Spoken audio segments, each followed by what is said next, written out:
Good morning. নতুন একটা দিন আর নতুন একটা সকাল নিয়ে আমি করুণা চলে এসেছি করুণা লাইফ স্টাইলে। তো গাইস, তোমরা সবাই কেমন আছো?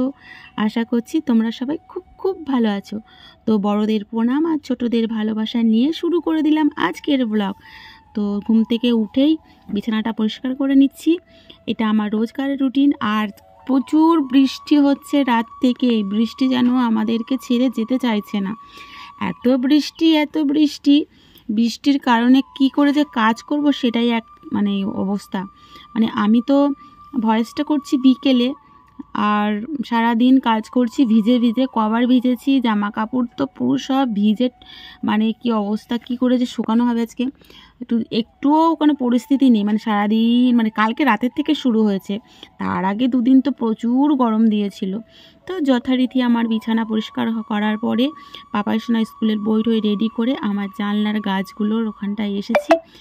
তো পরিষ্কার করে ধুয়ে দেবো, প্রতিদিনই ধুয়ে দিই, কারণ ধুয়ে দিলে না একটু ফ্রেশ ফ্রেশ একদম সুন্দর হাওয়া আসবে ঘরে, সব কিছু যেন একটা ফ্রেশ ফ্রেশ হলেই ভালো লাগে। তো যেহেতু বেশি গাছ আমার এখানে রাখা যায় না, রোদ লাগে না তো, আর বেশি গাছ রাখলে জানলাগুলো খোলার অসুবিধা হয়, সেই জন্য যতটা এই সাইডে কটা আছে ওই সাইডে কটা আছে। তারপরে চলে আসলাম ঘর মুছতে। আর আজকেও কিন্তু সেই একই, ফিনাইল, আর আজকে কিন্তু লবণ দেইনি, সকাল থেকে বৃষ্টি উঠছে, সূর্য না উঠলে লবণ দিয়ে ঘর মোছা উচিত নয়, সেই জন্য লবণ দেইনি, ফটকারি দিয়েছি, ফিনাইল আর ফটকারি দিয়ে ঘরটা মুছে নিচ্ছি। এত বৃষ্টি হলে না ভালো লাগে না, যাদের কি বলতো ঘরের মধ্যে সব কাজ টাজ হয় তাদের ব্যাপারটা আলাদা, আর আমাদের বৃষ্টিতে ভিজে ভিজেই কাজ করতে হয়। তো ওইদিকে যখন আমি ঘর মুছতে গেছি, আর বাবু তখন দেখো কি করছে, ও কি করছে না তো, ওর কাকাই কলে স্নান করছে, কাকাইয়ের সাথে ঝগড়া করছে, খেলা করবে, কাকাই খেলা করে না, সেই জন্যে ঝগড়া হচ্ছে, বারবার পায়চালি করছে আর ওই করছে কাকাইয়ের সাথে। আমি ভাবলাম ভাই যখন স্নান করছে তখন আমি কি বলতে একটা কাজ থাকলে একটার পর স্টেপ স্টেপ এরকম করে নিতে হবে। যখন দেখছি ভাই স্নান করছে, বাসন মাজাটা বন্ধ করে তখন ঘর মুছতে চলে আসলাম, তাহলে কি বলতো কাজের জন্য দাঁড়াতে হবে না। এবার ওর স্নান করা হয়ে যাবে, চলে যাব বাসন মাজতে, জামা কাপড় কাচতে। আর যদি আমি ঘর না মুছে দাঁড়িয়ে থাকি তাহলে কিন্তু আমার দাঁড়িয়েই থাকতে হবে। তাই আমার নিজেকেই বুঝতে হবে যে কোন কাজটা কোনটার ওপর করলে আমার টাইমটা বেঁচে যাবে, বা কাজটাও হয়ে যাবে আর সময়টাও নষ্ট হবে না। তারপরে চলে এসেছি জামা কাপড় ভিজাতে। আর যখন জামা কাপড় ভিজাই তখন একটু বৃষ্টিটা কম ছিল, আর বৃষ্টির জল মাথায় লাগলে না চুলটা যেমন উঠে যায় তেমন চুলটাও বাজে হয়ে যায়। আর তুমি যখন স্নান করার পরে শুকনো জামা কাপড় পরে যখন বাইরে যাবে, সেই অবস্থায়ও যদি জলের ফোঁটা ফোঁটা পড়ে না, গাটা যেমন স্যাঁতস্যাঁতে হয়, জামা কাপড় যেন স্যাঁতস্যাঁতে হয়। কতবার চেঞ্জ করব, 3বার হয়ে গিয়েছে। আর তো বাইরেই তো সব কাজ বলো, তো মোটামুটি এরকম। আর যখনই পাপার সঙ্গে স্কুলে যাবে বা স্কুল থেকে ছুটি হবে, এই দুটো টাইমে বৃষ্টিটা আসবেই। তো জামা কাপড় আমি ভিজিয়ে রেখে তারপরে এই যে ঘর মুছেছিলাম, এটা ধুয়ে নেবো। আর এদিকে আমি কথা বলছি, কাকিমা এসছে পাশে, কাকিমার সাথে কথা বলছিলাম। তো কাকিমাও সকাল 11টার সময় স্কুলে যায়, কাকিমারও তাড়াহুড়ো, সকালবেলা সবারই যেন ব্যস্ত, সকালটাই যেন প্রত্যেকের জীবনে একটা ব্যস্ত জীবন, প্রত্যেকেরই, সে বাচ্চা হোক, বয়স্ক হোক, বড় হোক, ছোট, সবার মধ্যবয়স্ক হোক, সবার সকালটা যেন একদম সবার সব কাজ নিয়ে ব্যস্ত থাকে, যে যার কাজে ব্যস্ত।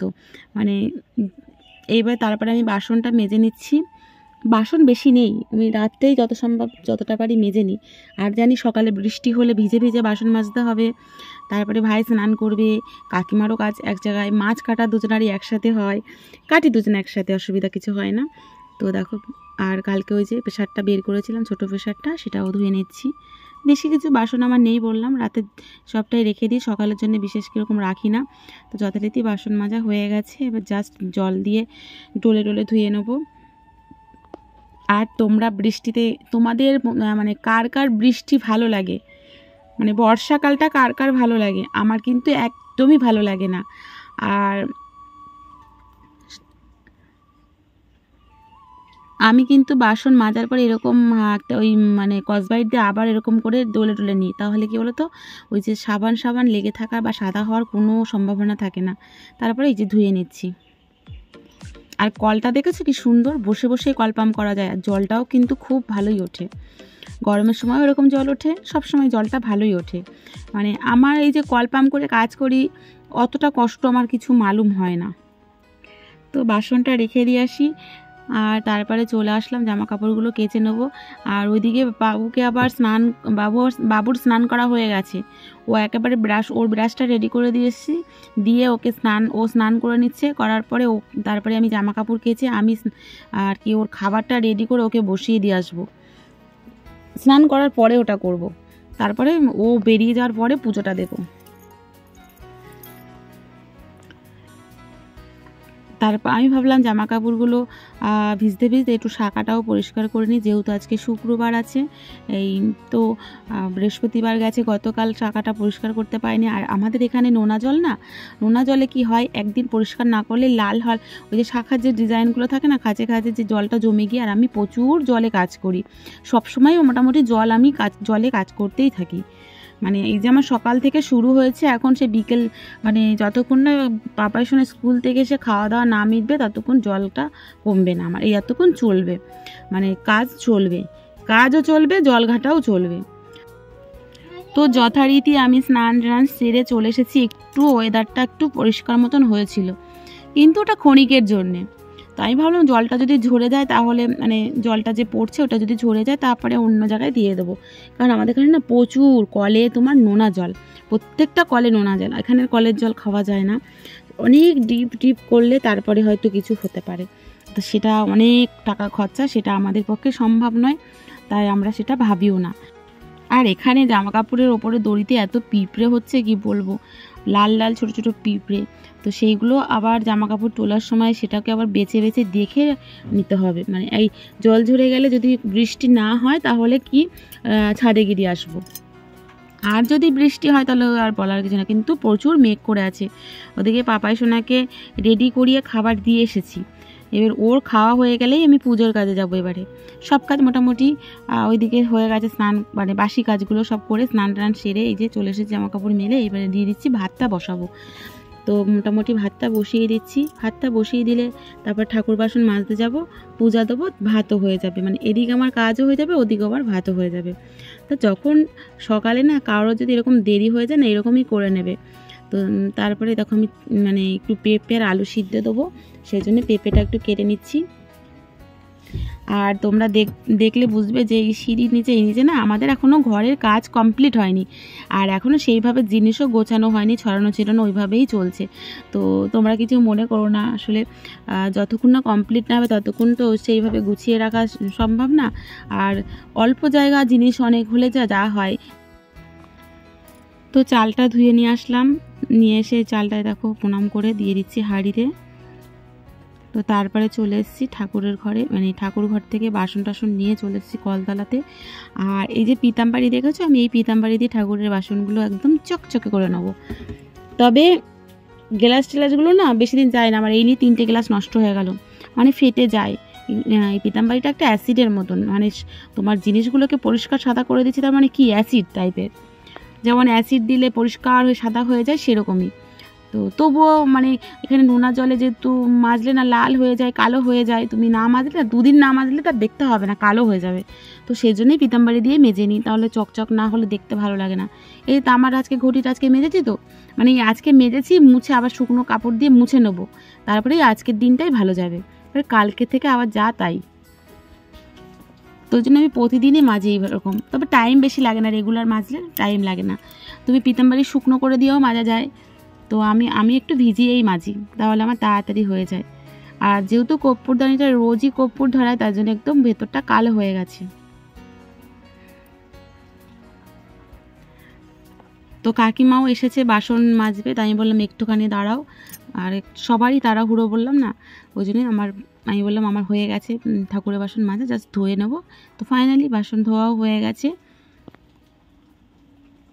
আর কেমন চকচক করছে না বলো। এইবারে ফুল তুলে নেবো। এখন না গাছে বেশি ফুলও হচ্ছে না। আমাদের ঠাম্মা আছে, ফুল তুলে নিয়ে আসে, ভোরে ওঠে ঠাম্মা ফুল তুলে আমার জন্য ফুল রেখে দেয়। তো আজকে ঠাম্মা বললো ফুল একদম পাইনি, কারণ সেই ভোর থেকে মানে ভোরেও বৃষ্টি হয়েছে, তো যাবে কখন, ঠাম্মা একদম 4টের সময় ওঠে। তো তো তারপরে কাকিমার কাছে দুধ নেওয়া হয়নি 3 দিন, সেই 3 দিনের দুধগুলোও নিয়ে একেবারে চলে আসলাম ওই একই পথে। তারপরে চলে আসলাম রান্নাঘরে, দুধটা একেবারে বসিয়ে দেবো। যেহেতু ভাতটা শেষের পর্যায়ে, সেই জন্য ভাতটা আমি না নামিয়ে পূজার কাছে যেতে পারবো না, তাই জন্য ভাবলাম দুধটাও বসিয়ে দিই, দুধটা হতে থাকবে। আর আমার ভিডিও তোমাদের কেমন লাগে সেটা কিন্তু তোমরা কমেন্ট করে জানিও। আর তোমরা কী টাইপের ভিডিও চাইছো সেটাও কমেন্ট করবে, আমি সেরকমই চেষ্টা করব করার। তারপরে বাজার চলে এসেছে তোমাদের দাদাভাই পুরো ভিজে ভিজে। বাজার আসতে আজকে অনেক দেরি হয়েছে, 11:30 বেজে গিয়েছে, কারণ প্রচুর বৃষ্টি হচ্ছে। বৃষ্টির কারণে কালকে রাতেও বৃষ্টিতে ভিজে ভিজে আমাদের আড়তের দরজাটা ভেঙে গিয়েছিল, ভিজে ভিজে কাজ করেছে। তো তারপরে সকালেও ভিজেছে, তারপরে আবার বলছে বেলার দিকে আবারও ভিজতে ভিজতে বাড়ি আসবে, বাজারও করবে, সেই জন্য একটু ওয়েট করছিল। তারপরে ডালও করে নিয়েছি, সকালে ডাল সিদ্ধ ভাজা টাজা এসব করে নিয়েছি। আর দেখো বৃষ্টির অবস্থা, তোমাদের একটু না শেয়ার করলে তো বুঝতে পারবে না। আসলে বুঝতেই পারবে সব জায়গায় বৃষ্টিটা হচ্ছে। আমার ভিডিওর কোনো অংশে যদি তোমাদের একটুও ভালো লেগে থাকে তাহলে অবশ্যই একটা লাইক কমেন্ট শেয়ার করো। তো নেক্সট তোমাদের কাছে নতুন কোনো ভিডিও নিয়ে চলে আসবো। আর আমি না বসে বসে এই বৃষ্টিটা দেখছিলাম দুপুরবেলায় যে কি করব। আর তোমার দাদাভাই শুয়ে আছে।